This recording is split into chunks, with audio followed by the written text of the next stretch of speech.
സങ്കീർത്തനങ്ങൾ അദ്ധ്യായം 6. യഹോവേ, നിന്റെ കോപത്തിൽ എന്നെ ശിക്ഷിക്കരുതേ, നിന്റെ ക്രോധത്തിൽ എന്നെ ദണ്ഡിപ്പിക്കരുതേ.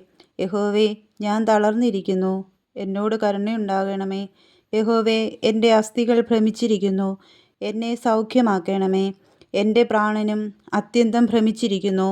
നീയോ യഹോവേ, എത്രത്തോളം? യഹോവേ, തിരിഞ്ഞ് എൻ്റെ പ്രാണനെ വിടുവിക്കണമേ.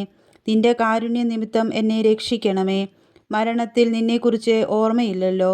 പാതാളത്തിൽ ആർ നിനക്ക് സ്തോത്രം ചെയ്യും? എൻ്റെ ഞരക്കം കൊണ്ട് ഞാൻ തകർന്നിരിക്കുന്നു. രാത്രി മുഴുവനും എൻ്റെ കിടക്കയെ ഒഴുക്കുന്നു. കണ്ണുനീർ കൊണ്ട് ഞാൻ എൻ്റെ കട്ടിലിനെ നനയ്ക്കുന്നു. ദുഃഖം കൊണ്ട് എൻ്റെ കണ്ണ് കുഴിഞ്ഞിരിക്കുന്നു.